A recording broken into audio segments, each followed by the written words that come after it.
What's up, guys, and welcome back to Wednesday's episode of youtube.com/Improv Gaming. As usual, guys, I'm the biggest Zelda fan in the world, Jeremy Bird. You know me, you love me. I'm coming at you once again. And as usual, I'm joined by the two coolest guys I know in gaming. And no, kind of funny, we did it first. To my far right, we have... Did you just take a stab at kind of funny? Yeah, you did. Wow, that's kind of funny. We have the best ponytail in the business, How's it going tonight, everybody? Mr. Nicholas De Jesus. Wait. It's fabulous. Yeah. Wow, wow. You have been betting That is $1,000 not how we this do week. it. In the comments, let us know how Nick is just fucking failing it right now. And in the center, we have... This is what happens when I take a break. Yep. We have No vacation the for host you. of the most, Mr. I'm Wondering, Pete Anderson. What's going on, guys? Oh, man, guys. What That's a... probably the straightest I've ever been saying anything. Yeah, usually hi. I'll do that just for you. Mark my words, Friday.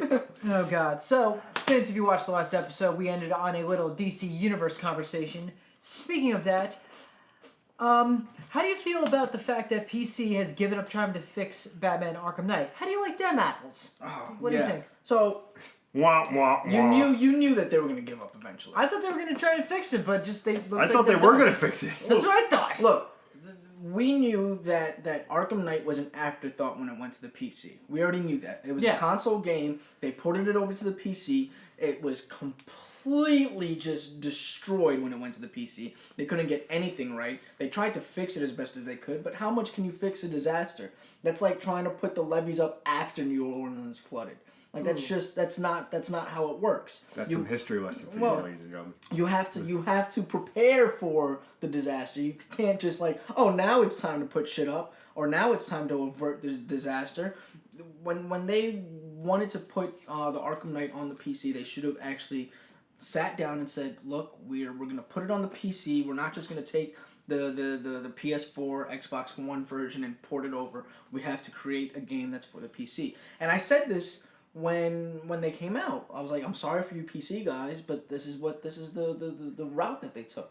And unfortunately, they're not going to be able to enjoy it as much. You had a buddy that had to upgrade. I was just going to say, yeah, he upgraded his whole system to play the game because he's never had a console. He didn't want to do this. He upgraded his whole computer and everything to play it, and I feel bad that he wasted all that money because the game's broken. You know, and But now you can play Witcher and really enjoy yourself. Okay.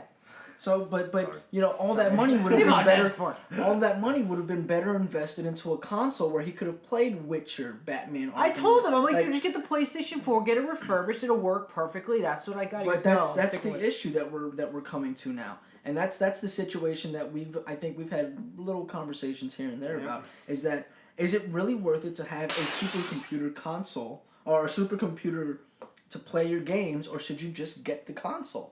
And I still root for the side of just get the console. Yeah. Because as much as your PC might Woo woo! I was waiting. That was beautiful. There you go. As much as your PC might be able to outperform my console, the fact is that my console can play more games out of the box than yours can.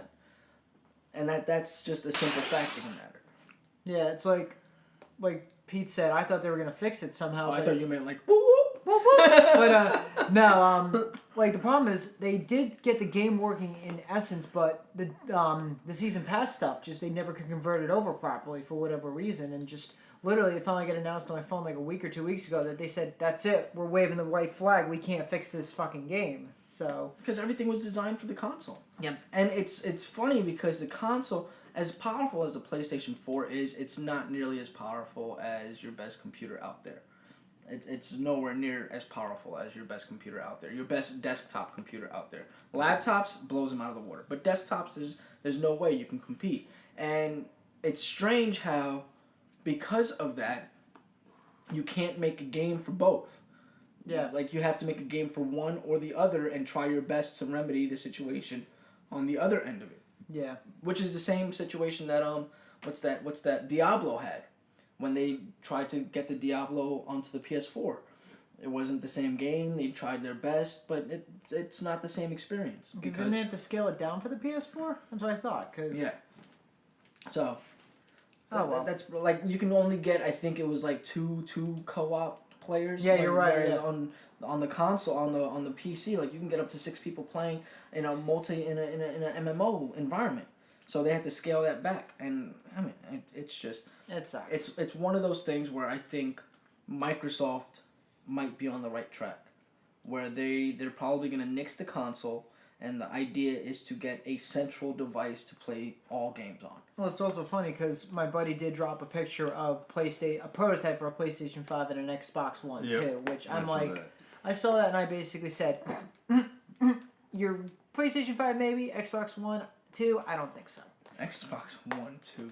Yeah. 3, 4. Let's go. How many times have we been wrong about the next Xbox console's name? We'll see what happens. But this week we're talking. Xbox smorgasbord. It was Xbox, right? Then it was gonna be Xbox 2, and then they said no, it's Xbox 360. And then we were like, all right, so the next one's Xbox 720. That's, and they're yeah. like, no, it's Xbox One. We're like, but I thought the first one was Xbox One. And they're like, no, go fuck yourself. And then this one's going to be like Xbox 37. And they're going to be like, cuz, the 3 and the 7 represent go fuck your mama. Like, That's how we do things at Microsoft. Because we're PC, Microsoft. bro, PC. No, it's going to be Xbox 343.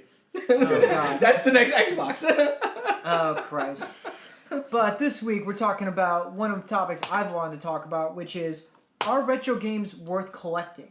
Which, myself, I'll take the helm on this. I am a retro collector. I do collect old Super Nintendo, Genesis, I fucking hate you guys, and NES games. Anything retro I can collect. The problem is, I like it, like, for the whole nostalgia factor, I definitely say it's worth it. My opinion, go to flea markets, go to secondhand shops, do not go to mainstream retailers, because the retail prices for some of these games is retarded.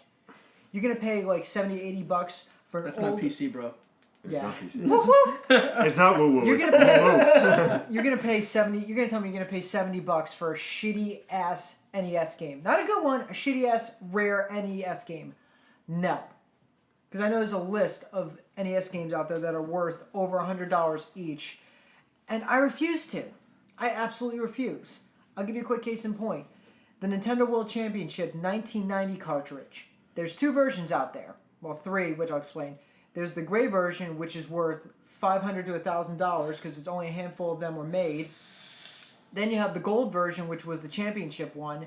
That's worth 10 grand on eBay if you can get one. No and no, I'm not spending that type of money on those games because literally it's a time trial-esque game where literally you play Mario, Tetris, and Rad Racer and try to get the higher score in all 3 and then you get a total score at the end. That's the Nintendo World Championship cartridge in a nutshell. And Jeremy was there. Yeah, because I'm that old. Fuck you. Fuck you again. Fuck your ponytail. So, It wasn't my fault. very simple. I found a copy of the Nintendo World Championship, but it's a reproduction cart. It cost me $15 online. It plays the exact same. I'm all set with that. Thank you very much.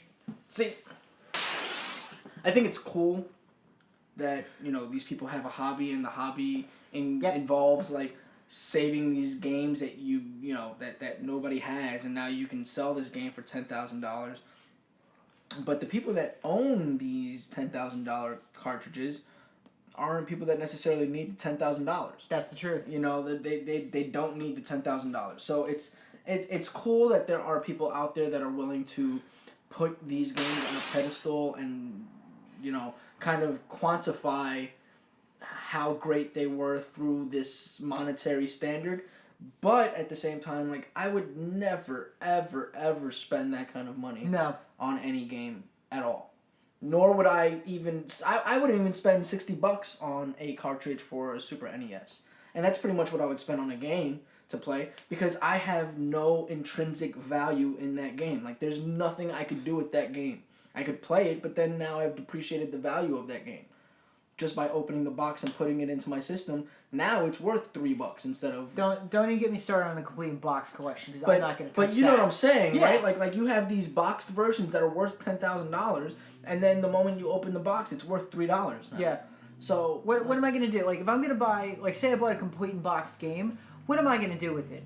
Let it sit on my shelf and collect dust for 35 years? Fuck you, I'm going to play it. What do you think? that's pretty much what I plan on doing with NES. That's fine. All my amiibos are still in the packaging, but... Like I have no want to play with the NES amiibo, but I got it because I like Ness Yeah. as a character. So I was like, you know what, it'd be pretty cool to just have a boxed version of the Ness amiibo just sitting there. And who knows what'll happen in God knows how long. It might be the only Ness available for purchase ever in the year 2020. It'd be one of two because I'll have the other one. But you know what I'm saying? Yeah. We'll have the only two Ness amiibos because the fad will die out, and 30 years down the line, like people will just be like, oh yeah, I remember those. Wow, what's that worth now? $25,000? Oh yeah, kind of. I'm just laughing because I will tell this story, but I'll be very quick because it's semi long. Earthbound. I think it was 1999 or 2000. My friend introduced me to Earthbound on the Super Nintendo. I went to the Game Zone, which is where I used to live. I found the game there for $21. I'm like, all right, $21 for that game seems a little pricey, but whatever. I'll buy it. I played it ever since. I've loved the game, and it holds a big place in my heart. That's where Ness is from. That game Loose, which I have now, is worth over $100. My friend said, I'll give you $200 for that game. I'm like, why do you want the game that bad? He goes, I want to play it. I'm like, I'm not letting that game leave my house. Yeah. He goes, I want the game. If you would have took my whole collection and appraised it, I would say it's not for sale. Because I just want to keep that game till I eventually get married and have kids and whatever and share them with my kids. I just like to collect this stuff. Yeah. I think that's a greater reason to collect than as opposed to just having it boxed up on a shelf somewhere that you're never going to use. No, I have 100 NES games and I still play them like once a week. If I'm not playing modern stuff, I wake up the old NES and I just play like some old NES game I haven't beaten as a kid, or if I want to play it again, I play it. I play Chip and Dale Rescue Rangers all the time and it drives me crazy because it's a pain in the ass fucking game. Pete! You've been quiet this That's whole what I was gonna episode, sir. Yes. Let me tell you why I've been quiet. Hi, ladies and gentlemen. My name's name Peter is Peter Anderson. And let me tell you a little bit of something about retro gaming collecting. I have 9 charisma. I am the best person ever. I'll show you how it's done. Hello. My name is Peter Anderson. I enjoy our long walks on the beach and everything. Let me tell you what I think about retro gaming collecting. Let's turn the clocks back a couple of months. Oh God, this is the one that he always goes to. Let's turn the clock back. All right, there was a reveal at the PlayStation. Bringing you up with the Game Zone, I had a whole bunch of old Sega Genesis and Oh, I know Nintendo, I remember this story. and I gave it back to them, and the guy goes, "I'll give you $100 and something for it." I said, "Fine," because I wanted That's not bad. $100. That's not bad. like 150, I think, in total. So I got all the stuff, but there's certain things I saved. I still have my original Nintendo Entertainment System with Super Mario Bros. 3. Nice. I still have my Sega Genesis with Sonic 1, 2, and 3. Certain games I kept, but I got rid of some stuff like Adventure Island for the NES. I have Because- that, but Interesting fact about Nintendo: they couldn't sell a console without pairing it up with Super Mario Brothers. that's actually very true. Yeah, they couldn't sell the console. That's why you get Mario Brothers Well, with the console. They couldn't The sell the Wii console was without the giving Wii it was a- sold separately in the first. No, game. I meant the Nintendo Entertainment Oh, System. The I'm reason sorry, I'm why sorry. You get the game with the console is because they could not sell the console. Nobody would buy it, so they paired the game and the Yeah. console. But they So did Like do they it- do every year. But they did do a couple of variations of the NES. Yeah. We'll get into that another time. It's Later on, when they made sequels and stuff, you had variations. But Yeah, of course. anyway. Pete was saying I'm sorry, I just It's interesting. fine. You always interrupt me. we both do so. It's his fault. But some retro games I like to collect. My PlayStation 2 library is insane. I've seen it. It's pretty fucking beast. I like it. And I also had that because I had the old PS3 that plays the PS2. So Yeah. I'm not. I want to relive PsyOps, the Mind Games Conspiracy, as many times as I can. But it's just. I gotta play that game now that you Oh said that. my gosh. I I gotta play Dante's Inferno. Yeah. We gotta do homework over the holidays, when things slow down. But retro game collecting, I appreciate the people who do it, but some people just take it to the insane amount where I'm just like, I had a buddy of mine who you know, I went to the city with him to get amiibos. Took me a minute. Yeah, good. To get amiibos. Oh, And he got Amiibos? what? No, go ahead. He got Little Mac, if I'm correct, Wii Fit Trainer, and I can't think of the third, but in total, Villager. And the Villager was in Japan, Japanese. And he spent $180 for 3 characters, and one was in Japanese. I don't know why I'm saying Japan. But it's mind-boggling that you would spend that much. I've always said to my girlfriends or my parents or whatever, I said, when I get that bad, then you could be like, stop me. Is it nice where I'm sorry, but the fact that those 3 amiibos cost you $48 in total, and he spent that type of money for them, $13, 3 amiibos. There's your math. Exactly, but like when it comes to like collector's editions, like I got the collector's edition of South Park here, Stick of Truth. I still have the Cartman Wizard on my nightstand. I still have the Skyrim Dragon from Elder Scrolls Skyrim. I have the Batman Arkham Asylum Collector's Edition and the Arkham City Collector's Edition. Oh, fancy motherfucker he is, isn't he? I didn't get the Arkham Knight one because they're too fucking expensive, but like those in collecting, I got these coverages. I like collecting certain things like that, but when it comes to like retro games and everything, it's just so tedious and people trying to rip you off. I'm very lukewarm about when it comes to retro game collecting. That is my thoughts. Thank you for joining me. My name is Peter Anderson. You can find me here on youtube.com/Improv. And he just shows how it's done. Like, I'm not gonna lie, like I said, I prefer going to flea markets and just seeing if I can find games for cheaper. Like, I'll spend $2 to $5 on an NES, an NES game in a flea market. Like, I don't like. I'm just gonna name drop. I've gone to places like Game Zone and Digital Press, and they're good places. It's just they charge way too much for just a shitty ass game that came out 30 plus years ago. That's not worth that price tag. Yeah. And it pisses me off. And don't even get me started on trade-in values. Trade-in values are the worst thing ever in history. The other thing that sucks about it is that a lot of these games aren't necessarily good games. That's what I've been saying. They're fucking garbage, and you want that price. It's like, there was a limited run. That's like if you had E.T. for the Atari system. You can get it for $12 right now in mint condition. That's what you're gonna get. But you know what I'm saying? Like, it was a shitty game, and the price of that game represents how shitty it was. Actually, $12 is like fucking expensive for an Atari game. For an E.T. Atari game. That's just, you shouldn't even have anything to do with it. But the reason that's that way is because of E.T.'s popularity. Well, not popularity. It's because of the game E.T. for the Atari is notoriously the shittiest game ever made. So nobody's going to spend $10,000 on it. But the games that aren't notoriously the shittiest games ever made for those consoles, they're just bad games that people remember, and they're like, oh, I was 3 years old when I played this the first time. In Jeremy's case, 45 years old when I played this the first time. The shots are being fired on Jeremy. This is the best episode ever because I just love busting your chops because I found out you were the oldest one of us. When you thought for the longest time. Yeah, when I thought for the longest time that I was. There's no intrinsic, or there's no value to a game. Like, I could understand if it was a phenomenal game. Oh yeah. You know what I'm saying? Like if you have the Mario out of the box when you first got your NES, and nobody else has that because they all trashed it when they got Super Street Fighter or whatever the fuck they got. Yeah. And that language. Cap, you lost me at that language. But if that was the case, then it would be okay. Yeah, that's great because that's the first Mario ever made. Mm-hmm. That's what started it all. That is worth $10,000.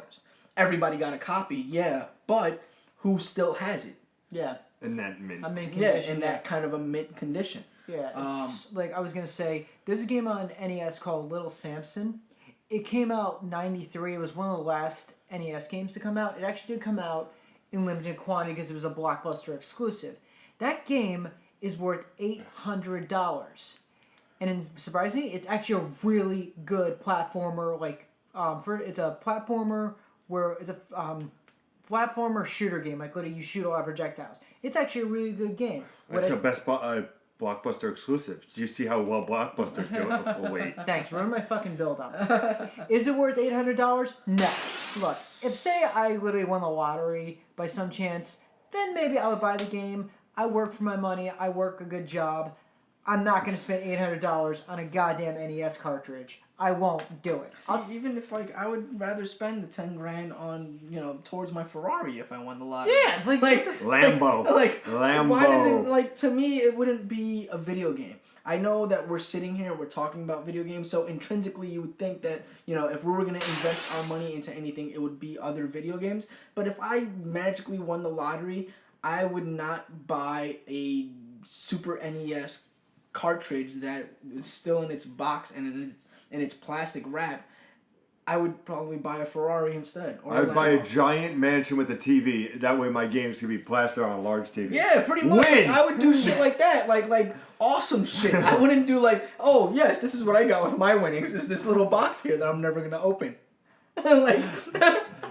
There you go. I was like, why are you smiling? I would fucking like get a super massive like fucking home theater where I'd be like, hey Pete, check out my gaming system. Boom, and just fucking like I've got fuck 4K. I got 5K, dude. I had scientists come in here and fucking research how to make the PlayStation better. Yeah, you'd be walking around his house like, why do you have Solid Snake? I paid the actor. Fuck you. I have Kiefer Sutherland right here and David Hayter's in the fucking bathroom. Doing voiceovers as Nick takes his shit. I have David Hayter fucking recording Kiefer Sutherland's lines for fucking Metal Gear Solid 5. That's the type of shit that I would do. That's fucking beautiful. I like it. So retro games. But I digress. I'll take Nick's perspective on this. Well, actually, fuck that. No, basically, each their own with retro game collecting. I think it's worth it. Nick thinks it isn't. Pete's. It depends. Yeah, it depends. But honestly, depends. No, on I mean, look, I think it's endearing and it lets us really appreciate the nostalgic value as a gaming community. I just can't find myself to be one of those people that spend $10,000 on a gaming cartridge. I don't. I haven't spent that much yet. Well, I'm not saying that you do. Oh yeah, but no, like you're collecting titles that you find. Yeah. You're not going out there and becoming a collector by spending $10,000. Yeah, but I know a number of YouTubers who I do watch, which. If you know my sense of humor, you know who they are. One lives in Pennsylvania, two live in Texas, and one lives out in California. I'll drop those names eventually. I don't want to get copyright flagged for saying their names. But you know who the infamous collectors are. But as usual, guys, check out our holiday episode coming up, which is what, 2 weeks away? 2 weeks. Mm-hmm. 2 weeks away. 20th to the 26th. Which is gonna all be what was our topics again? I'm sorry, completely. It's all holiday. Oh, all I thought we holiday announced theme. Holiday. I'm sorry, I announced that. My fault.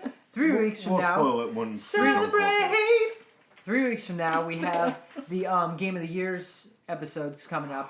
Yes. Which is going to be amazing. It's going to be fucking phenomenal. We got Pete's game on Monday. Phenomenal. Fantastic. Something like a phenomenon.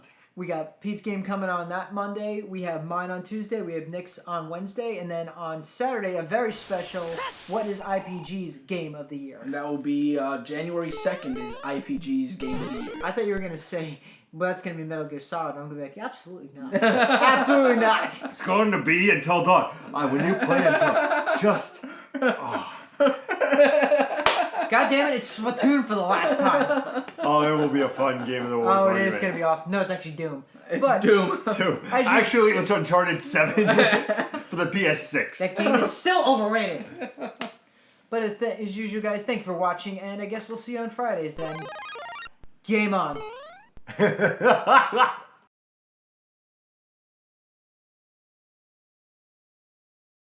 Oh, we'll miss a week. I was like, I won't miss it that much. I do miss it. It's funny how much you miss this shit. Right? Like when you're not doing it, yeah, it's fucking astonishing. You miss it?